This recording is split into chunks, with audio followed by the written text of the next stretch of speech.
Hex, I feel like a penguin in this. Barger, the invitation clearly states black tie, so we have to, look the part. But this is the Den of Gaming, and it's time for the show. And where is Darren? You know what? I'm seriously thinking of trading him in for a toaster. A toaster would make much better sandwiches. Welcome to the Den of Gaming on this very special night of nights. Darren?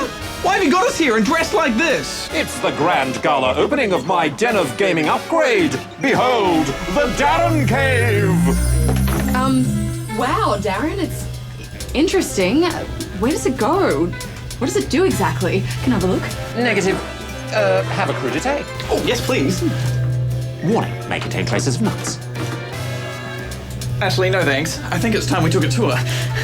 Negative. This party's over. Let's get on with the show. It's only a matter of time before I get in there, Darren. Just you try. From the designer of Ace Attorney comes Ghost Trick Phantom Detective.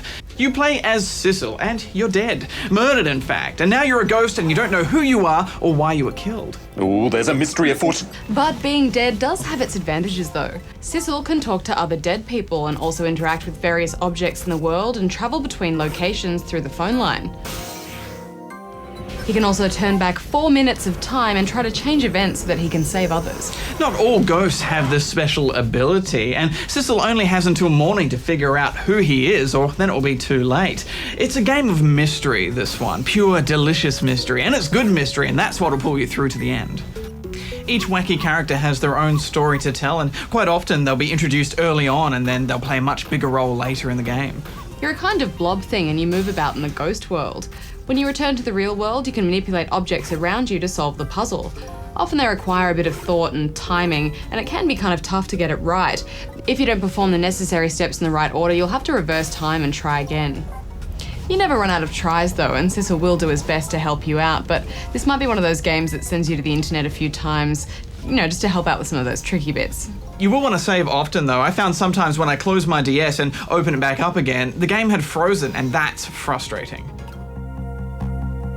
The music had a really retro vibe to it. I liked it, and the animation kind of reminded me of the 16-bit era in a really good way. Actually, the sound in general was above average for a DS game. The music ebbs and flows along with the action to let you know when it's time to get stressed. Oh yes, and it does get stressful in those last 3 seconds before somebody carks it. Ugh.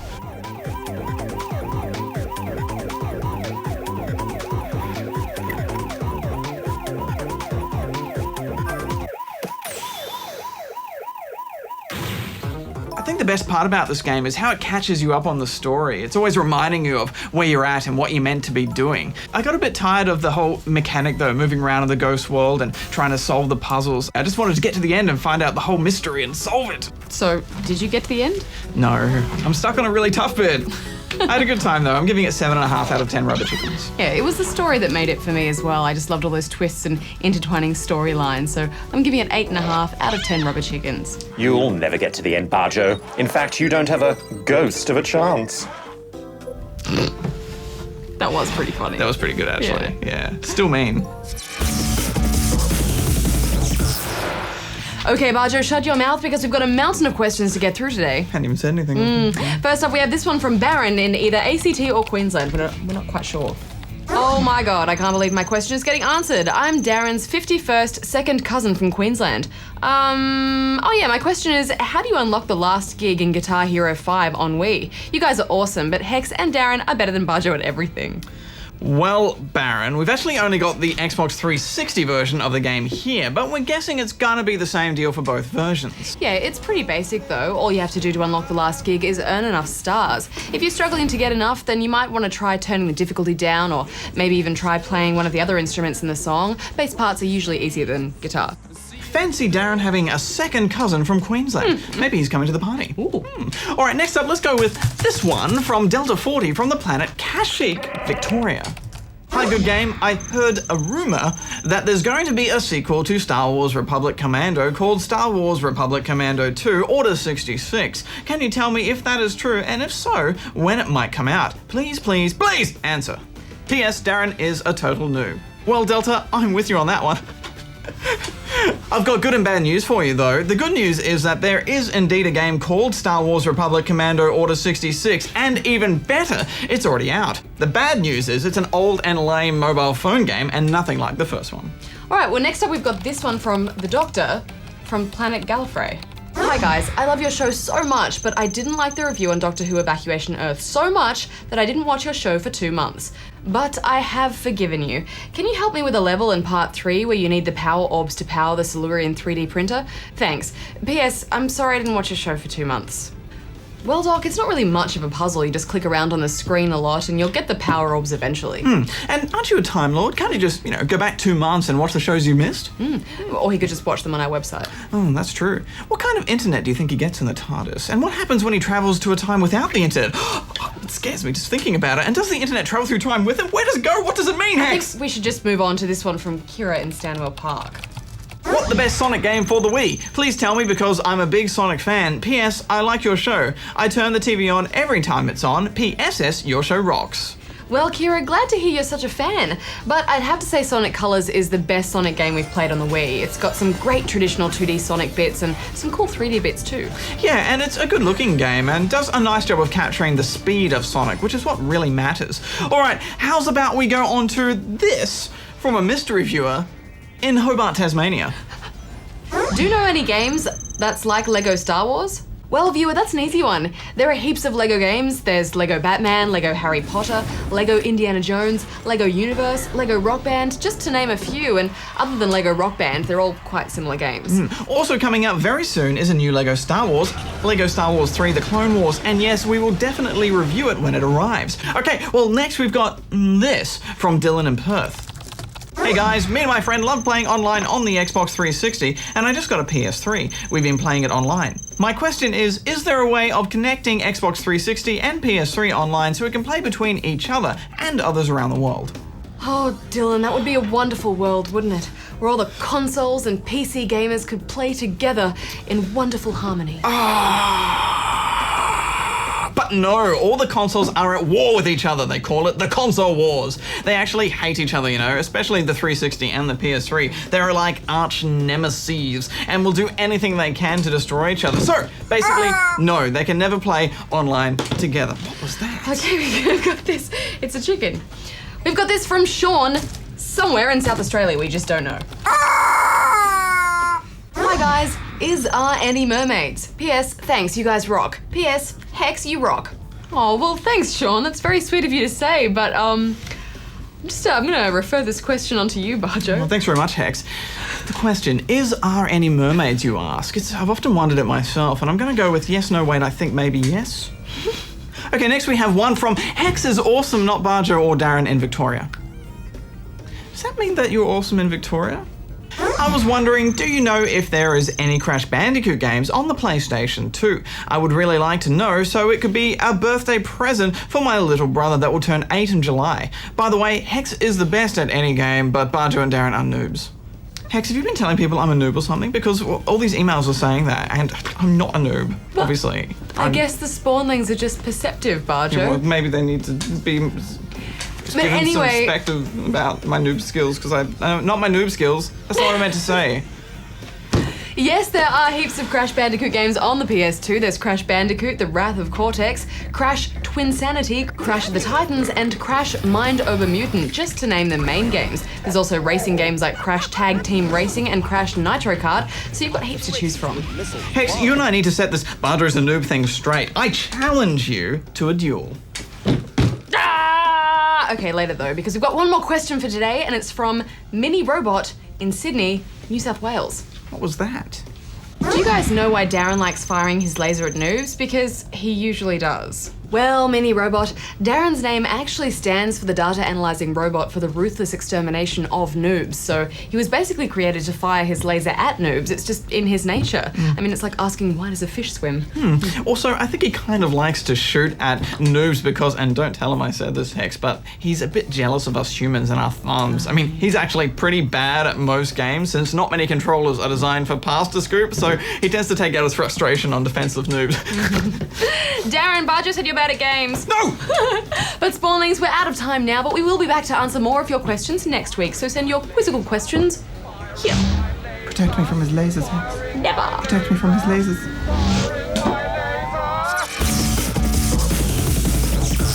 Hi, I'm Jack. I'm 11 years old and I've been playing video games since I was 5 years old.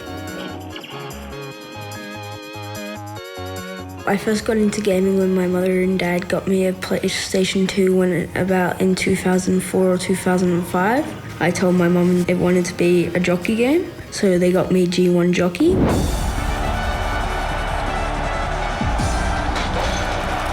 Which I played all day and all night non-stop. And I kind of got in trouble sometimes, so I had to stop. My favourite game is probably LEGO Star Wars: The Complete Saga on Xbox 360.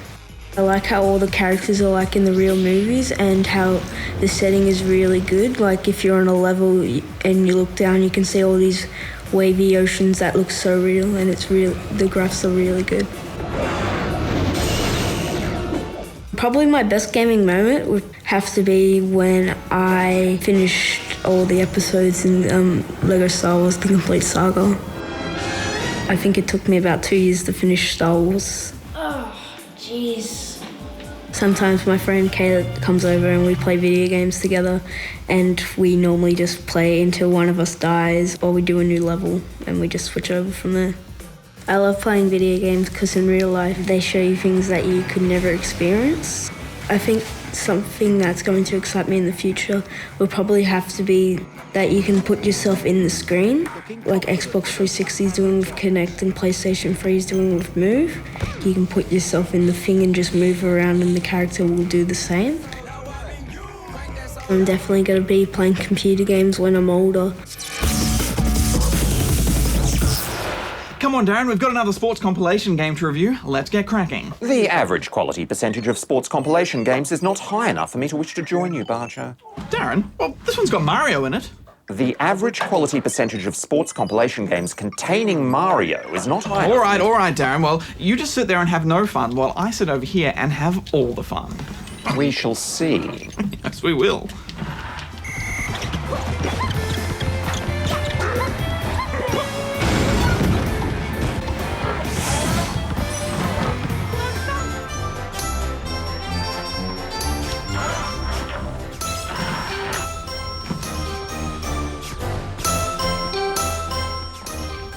I'm so sorry for doubting you, Darren. Science never lies. Mario Sports Mix for the Wii is a pretty terrible game with music that will slowly drive you close to insanity, if not all the way. I had to listen to a very Darren Christmas just to get some of those tunes out of my head.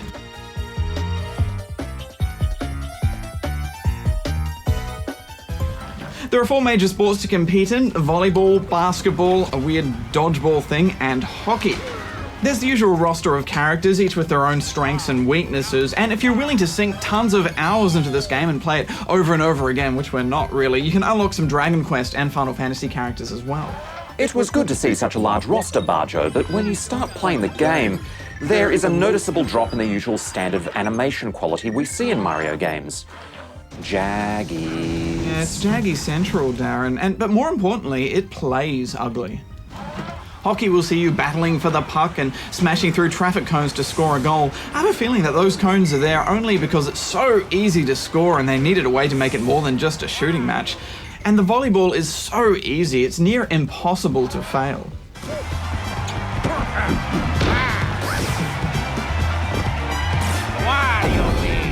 I did like that once you're in the air, you have a split second to tweak your shot for a better angle. It also means the round is over quicker, which is another bonus. I'm not getting any younger, Barjo. There's also a weird dodgeball game, which is just a bit confusing. And the best of the bunch is the basketball. It plays a bit like NBA Jam, but nowhere near as fun.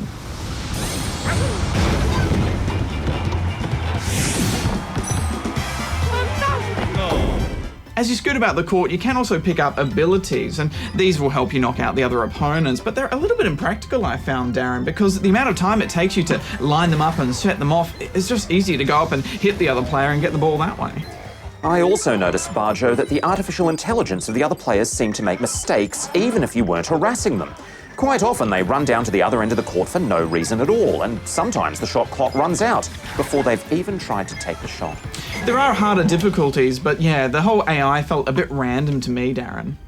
There is a party mode which sees you leaping about for fruit, knocking each other off a big platform, dodging bombs, and a music game which sees you catching the balls to keep the tunes going.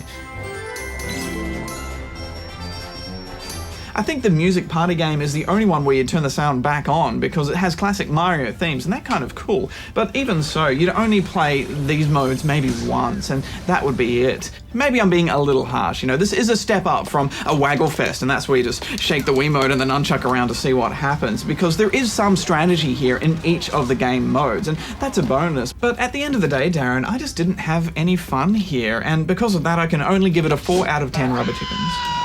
It's sad, Barger. There are 2 types of Mario games. There's the proper ones, like New Super Mario Bros., and then there are the ones like this. Are you going to laser it, Darren? Negative.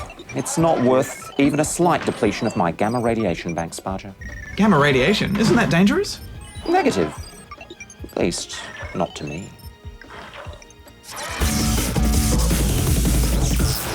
So Darren, how come no one else turned up to the grand opening of the Darren Cave? Oh, I'm sure they're all just fashionably late. So can we get a tour now, Darren? Can we look inside the cave? Oh, negative. What? Darren, you can't invite people to your grand opening and then not let us see what you're actually opening. Oh, you can see it from the outside. I don't want you getting your grubby hands all over my expensive touchpads and buttons and knobs. All right. We promise we won't look inside the cave. Yeah, Darren, we promise. Thank you. Show's over. Well, next time on the show, we'll be getting back on personal terms with that blobby pink thing Kirby and his epic yarn. Until next time, Spawnlings, Barjo out. Hex out. Darren out. Right, back to my cave. Off to my wonderful secrets. We're still getting in there. I know. Yeah, we're gonna find out. How are we gonna do it? I'll drop some blueprints tonight and we'll plan some kind of, maybe from the ceiling or the roof. All right, I'll get some mad hackings. Bye.